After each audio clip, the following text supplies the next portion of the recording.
traz, neste momento, a 20ª Marcha dos Vereadores, o governador do estado do Rio Grande do Sul, que vai falar sobre construindo consensos para uma agenda de impacto. Chamamos ao palco o excelentíssimo governador do estado do Rio Grande do Sul, Eduardo Leite.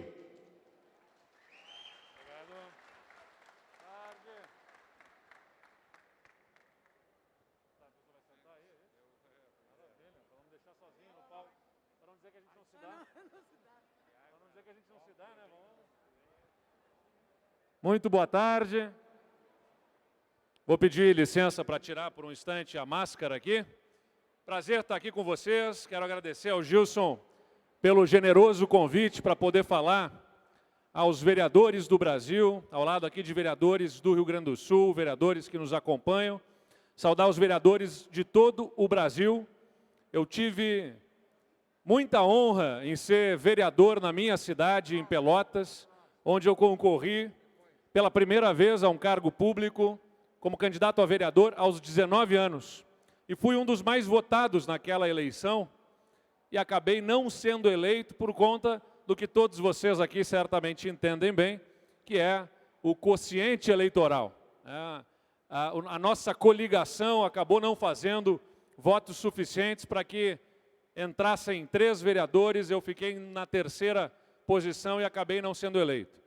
Mas, aos 19 anos, tendo sido um dos mais votados, fui convidado pelo prefeito de Pelotas, à época, para ser um dos assessores no seu gabinete. Acabei me tornando, aos 20 anos de idade, secretário municipal na cidade de assistência social. Depois virei chefe de gabinete do prefeito e, aos 23 anos, me tornei vereador na cidade de Pelotas. E, aos 25 anos, fui eleito presidente da Câmara Municipal de Vereadores.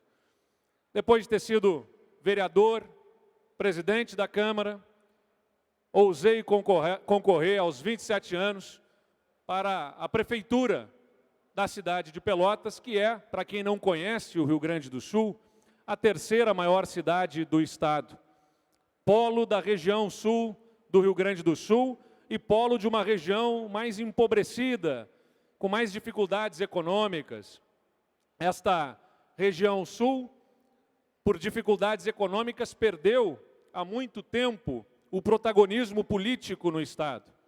No Rio Grande do Sul, a maior parte dos governadores das últimas décadas se revezavam entre os candidatos de Porto Alegre ou da Serra Gaúcha, especialmente de Caxias do Sul. Regiões mais fortes economicamente e que, portanto, politicamente acabaram também sendo mais protagonistas no estado. Mas fui prefeito, eleito aos 27, governei até os 31 anos de idade, não concorri à reeleição, mesmo que tivesse 90% da aprovação lá da nossa população, e a prova disso é os 90% dos votos que eu fiz em Pelotas, onde eu fui prefeito. Para governador, tive 90% dos votos para governador na cidade que eu governei, onde são 350 mil habitantes, e fui eleito o mais jovem governador da história do estado, aos 33 anos, um dos mais jovens do Brasil. Mas quero dizer para vocês que foi muito importante na minha vida ter sido vereador da minha cidade. E foi muito importante não ter desistido depois de uma frustração, de não ter sido eleito na minha primeira candidatura. E divido isso com vocês aqui porque eu tenho certeza que, assim como eu, muitos também não foram eleitos nos seus primeiros processos eleitorais, nas suas primeiras candidaturas. Talvez alguns aqui tenham passado pelo que eu passei aos 19 anos de idade, quando disse para os meus colegas de faculdade que eu pretendia concorrer a vereador, na minha frente falavam: nossa, que legal, Eduardo, vai firme. Pelas costas diziam: o que ele acha que é? Quem que ele está pensando que é? Por que ele acha que vai ter alguma chance de se eleger? A eleição de vereador é a eleição mais difícil de todas, porque cada pessoa que a gente conhece e pensa que pode votar na gente, conhece mais 5, 6 candidatos, não é assim? O colega de trabalho, um parente, um vizinho, o líder do bairro. Não faltam pessoas conhecidas à volta pedindo os votos daqueles que a gente acredita que poderão votar na gente. Então, sem dúvida nenhuma, uma eleição dificílima, e eu cumprimento a todos vocês que ousaram, que se apresentaram para concorrer a vereadores nas suas cidades, que se elegeram e que estão nas suas câmaras municipais ajudando os seus municípios. Além disso, depois de eleito, o vereador é o mais cobrado diretamente pela população, porque nenhum outro cargo público é mais acessível, está mais ao acesso da população do que o vereador. E é natural que seja assim. Então, na minha formação política, fez toda a diferença ser vereador para lidar desde os problemas do bairro, daquela situação de iluminação precária, uma praça que precisa de arrumação, uma rua que precisa de conserto, a pavimentação que precisa ser feita no acesso de um bairro, os problemas de saneamento, as deficiências de atendimento de um posto de saúde, todos esses problemas da rotina, do dia a dia da população, isso nos coloca em contato com a vida real das pessoas. E, ao mesmo tempo, o vereador, além de ter que ser, sim, um despachante dos problemas da população, representando perante o prefeito, representando perante as secretarias as demandas que parecem muitas vezes pequenas, porque eu costumo dizer, uma lâmpada queimada num sistema de iluminação de milhares de lâmpadas de uma cidade é um percentual pequenininho diante do total da iluminação pública. Para aquela pessoa que mora na frente daquela lâmpada que está queimada, é 100%. É a lâmpada que importa, mais do que qualquer outra.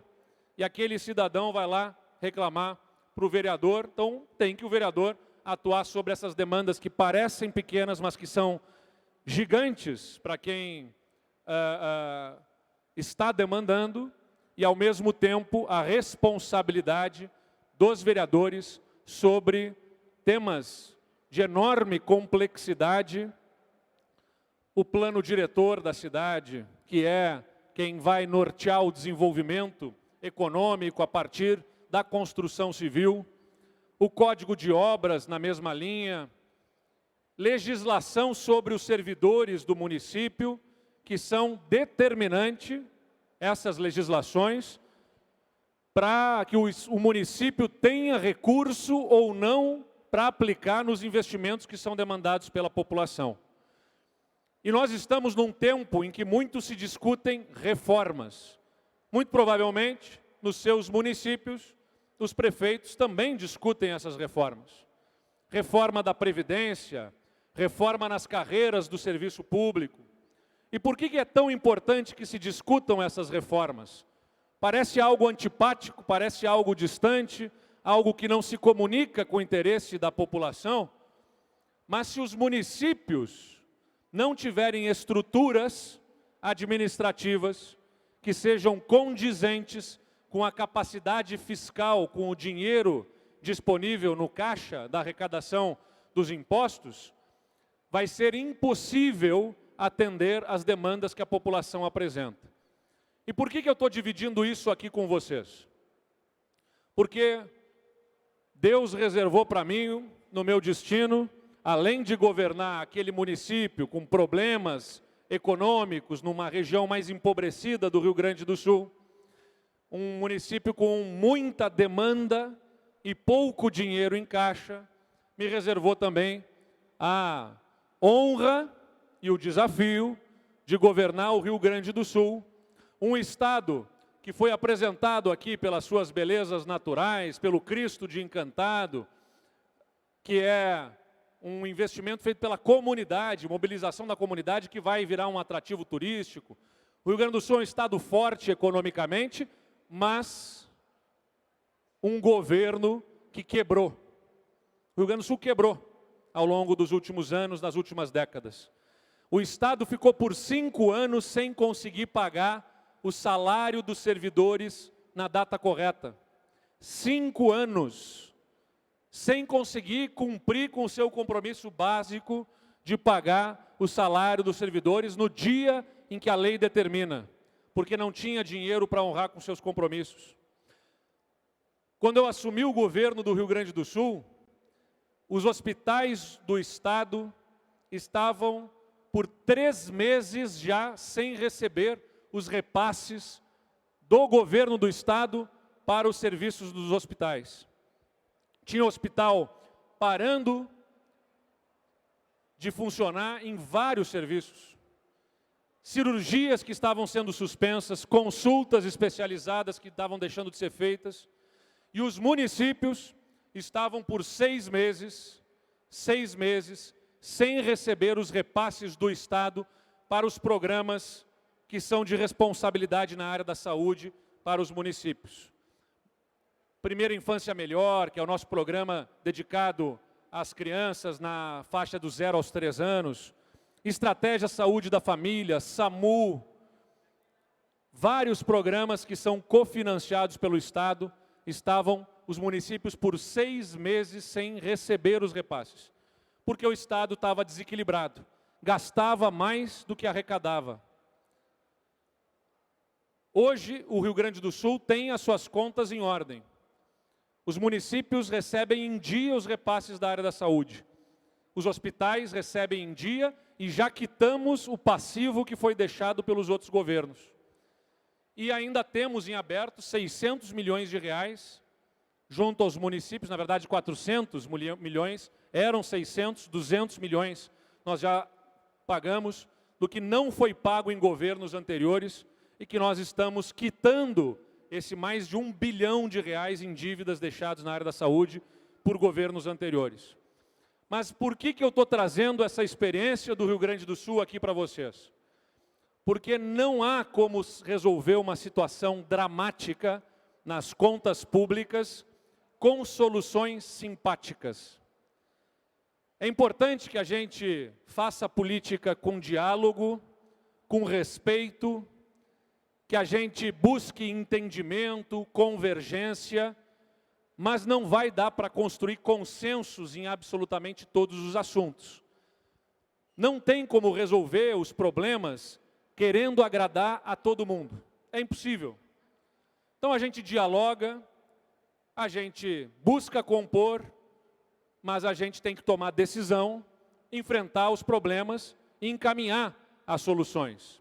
No Rio Grande do Sul, isso envolveu discutir a estrutura para dentro do governo, fazer uma profunda reforma da Previdência, que aumentou contribuições previdenciárias, que reduziu faixa de isenção sobre a qual os servidores não pagavam a contribuição previdenciária, envolveu alterar planos de carreira de servidores públicos, revisando, não apenas no Executivo, mas no Judiciário, no Ministério Público, na Defensoria, no Tribunal de Contas, revisando vantagens e benefícios que se incorporavam nas carreiras do serviço público e que tornavam absurdamente desequilibrada a conta do Estado do Rio Grande do Sul.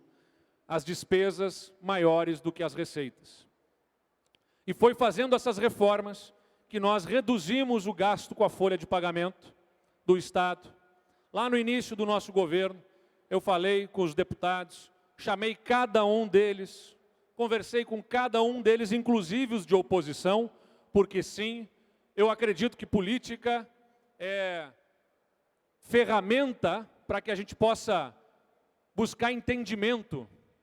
É para isso que existe política. Para que se estabeleceu uma organização de governo com política para eleição de representantes?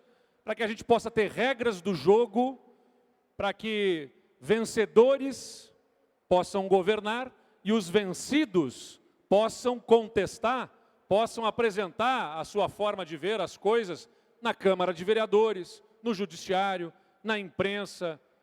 Isso é a democracia. Então a gente tem que reconhecer que mesmo nos deputados de oposição ou num vereador de oposição, está ali não um vereador ou uma vereadora no seu CPF, está ali uma parte da população representada. E é dever do governante saber ouvir, conversar, dialogar, respeitar posições contrárias e buscar, com base nos argumentos, fazer prosperar a sua agenda. E foi assim que a gente buscou no Rio Grande do Sul fazer diálogo, conversar sobre os problemas do Estado. Ouvimos os sindicatos, eu fui aos sindicatos conversar com eles, levamos as propostas à Assembleia Legislativa, recebemos os seus contrapontos e nesse diálogo tomamos decisão e aprovamos as nossas reformas. Sem quebra-quebra, sem confronto, sem conflito, certamente sem agradar a todos, mas sem buscar sufocar ou passar por cima de quem pensava diferente. O que eu trago para vocês aqui, portanto, como experiência de vida na política, para vereadores que, quem sabe, assim como eu, daqui a 10 anos, possam se transformar em governadores dos seus estados, porque sim, há 10 anos eu era presidente da Câmara de Vereadores de Pelotas, lá em 2011, em 10 anos, se eu dissesse lá, se aquele guri com 25 anos dissesse que daqui a 10 anos vou ser governador, iam rir da minha cara, tanto quanto alguns colegas de faculdade riram quando eu disse que ia concorrer a vereador, mas é importante que a gente possa ter clareza de que não vai se resolver o problema do Brasil, dos estados e dos municípios querendo agradar a grupos de interesse específicos. O interesse público, que deve preponderar sobre qualquer outro interesse, é de que a gente tenha estruturas de governo saudáveis, que funcionem, que tenham equilíbrio entre o que arrecadam e o que gastam, e aumentando a capacidade para investir naquilo que mais importa para a população. Vou pegar mais um exemplo de quando eu era prefeito em Pelotas. Eu tive que chamar minha Câmara de Vereadores para revisar a planta de valores, que é um assunto antipático do IPTU. Tive que discutir taxa do lixo, que não é um assunto simpático também. Temas que são complexos, difíceis, para financiar e sustentar serviços que custam caro para a população.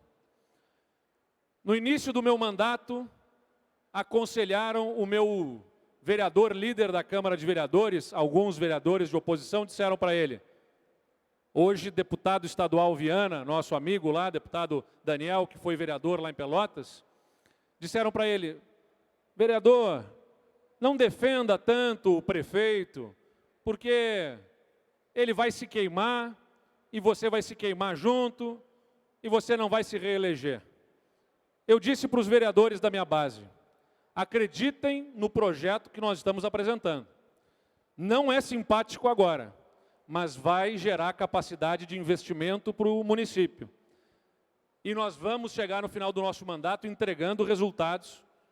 E o meu compromisso com vocês é valorizar cada um dos vereadores que nos ajudou a fazer as reformas que nós vamos fazer aqui no município. Pode pesquisar. Todos os vereadores que compunham a nossa base e tiveram que arcar com decisões difíceis, se reelegeram aumentando as suas votações. Aumentando as suas votações no nosso município. Porque quando a gente devolve os resultados para a população, ela percebe a vantagem, entende o caminho e valoriza essas entregas. Não é fácil. Mas eu tenho certeza que nos municípios de vocês também vai ter que ser discutido ao longo desses anos que foram reservados a vocês para serem representantes da população, temas pouco simpáticos, tanto quanto para a nossa Assembleia Legislativa, hoje que eu sou governador do Rio Grande do Sul, coube também ter que tomar decisões difíceis. Mas, além de o Estado hoje pagar as contas em dia, não atrasar mais o salário dos servidores, não atrasar mais pagamentos de hospitais ou dos municípios, nós estamos conseguindo anunciar, nos últimos meses, o maior programa de investimentos com recursos próprios do Estado, da história recente do Rio Grande do Sul. Um Estado que mal conseguia tapar buracos nas estradas, consegue agora anunciar pavimentação de novas rodovias. A gente investia cerca de 130 milhões de reais nas estradas do Rio Grande do Sul. Não é nada para o tamanho do Estado. Absolutamente nada. Tanto é que, como eu disse, mal se tapava buraco. E de 130 milhões de reais, a gente acaba de anunciar, há cerca de 2 meses, um plano de investimentos, um plano de obras que já está em execução de 1 bilhão e 300 milhões de reais nas estradas do Estado. Então, tudo isso que eu divido com vocês, para quem tem que tomar decisão no Legislativo Municipal, assim como eu tive que tomar decisões quando eu era vereador também, e muitas vezes tive que me confrontar com plateias fazendo barulho, é de que tenham presente para vocês o mesmo que eu pedi aos meus vereadores, aos meus deputados hoje, que é: não desprezem o barulho de uma minoria. Eu não defendo que se despreze o barulho da minoria, mas não deixem de escutar o silêncio da maioria, a maioria silenciosa, a população que está trabalhando, que está buscando o seu ganha-pão e que não tem tempo para ir lá na Câmara de Vereadores para manifestar o que ela quer. Essa maioria silenciosa precisa ser ouvida também. Pessoas que eventualmente não conhecem os assuntos que estão sendo lá debatidos, mas cuja decisão vai interferir na vida delas. É para isso que se elege representantes, é para isso que se elege vereador, deputado, para que possam estudar os assuntos, entender o impacto que vai ter na vida da comunidade e representar a todos. Não apenas aquele grupo que vai fazer barulho lá no plenário, mas também aqueles que ficam em silêncio, que estão trabalhando, que estão nas suas casas, cuidando dos seus filhos e que não têm a oportunidade de ir na Câmara de Vereadores para fazer a sua voz, o seu grito ser ouvido, porque eventualmente nem conhecem e nem entendem do assunto que lá está sendo debatido, mas que é a responsabilidade de vocês cuidar, que é a responsabilidade de vocês tratar desses temas de forma a que a cidade de vocês tenha capacidade financeira para investir no posto de saúde e garantir que lá tenha um médico, o remédio, que tenha espaço para reformar essas unidades de saúde, para que o município tenha a capacidade de buscar financiamentos sem estar com o nome sujo, né, no cadastro das prefeituras que não pagam as suas contas, que o município tenha a capacidade de fazer obras que vão impactar no desenvolvimento econômico. Tudo isso é muito importante. Não adianta querer agradar todo mundo. Essa é a mensagem que eu quero trazer a vocês. Foi debaixo de muitas vaias, muitas vezes, como vereador, mesmo como prefeito e até hoje como governador, que eu vim trilhando essa caminhada até aqui. Porque não vale a pena querer agradar uma plateia pequena e depois desonrar a expectativa da enorme maioria, da imensa maioria da população que quer ver é resultado, quer ver é serviço público funcionando e não discurso, e não simplesmente políticos que busquem agradar a todos. É exatamente isso que a gente deve tomar cuidado nos tempos atuais do Brasil. E aqui não estou dizendo, quando eu falo em não querer agradar a todos, não significa ser desrespeitoso, grosseiro, não significa atacar quem pensa diferente, que é legítimo, pode ter outra visão, pode enxergar por um outro ângulo, um outro caminho, uma outra direção. Eu não penso que quem pensa diferente de mim seja um inimigo a ser abatido. Eu não penso que seja um adversário a ser aniquilado. A gente deve respeitar posições contrárias, deve tentar entender as razões do outro para ter uma visão diferente da nossa.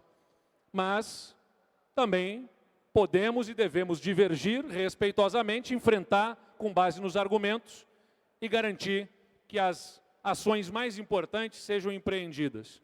Somos um país de enorme potencial. O Brasil tem enormes possibilidades. Um país de dimensões continentais, multicultural, com diversidade de vocações, diversidade cultural, um povo diverso que está aqui representado hoje através dos seus vereadores. A mais rica biodiversidade do mundo, a maior área florestada no mundo, num tempo em que o mundo discute fortemente mudanças climáticas e respeito ao meio ambiente. Tem tudo para essa década que se apresenta à nossa frente ser uma década positiva para o Brasil. Não mais uma década perdida, não mais uma década posta fora, mas uma década ganha, para recuperar o atraso que a gente teve ao longo das décadas passadas e botar esse país para crescer. Mas para isso, não adianta ficar na expectativa de uma pessoa resolver todos os problemas. Não adianta ficar esperando que um salvador da pátria, que um mito resolva os problemas do Brasil. A solução do Brasil não está numa pessoa só, está em várias, e vocês fazem parte disso. Vocês fazem parte da solução. Então, como líderes que são nas suas comunidades, como lideranças que são lá nas cidades, levem daqui uma certeza: a solução do Brasil está em vocês e no povo que vocês representam. A solução do Brasil está nos brasileiros. E a gente precisa das cidades funcionando bem, dos vereadores cumprindo com a sua parte, ajudando as cidades a funcionar melhor, para que a gente possa colocar esse Brasil no seu imenso potencial para voltar a crescer, gerar emprego, renda e fazer as pessoas mais felizes. Obrigado por ter me dado esse espaço para dividir com vocês um pouco dessa visão para o Brasil. Valeu!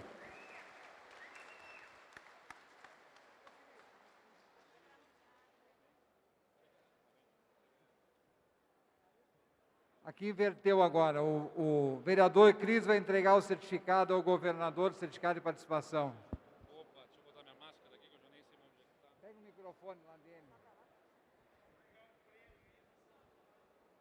Depois, seu vereador de Mostardas vai entregar um livro para o governador. Não sei onde é que está o vereador. Está lá. Mas o governador vai descer ali e depois vai tirar a foto, se eu vou pedir para ele. E agora, vereador, chega todo mundo na foto aí, ó. E agora eu vou entregar também uma lembrança da UVB ao nosso governador.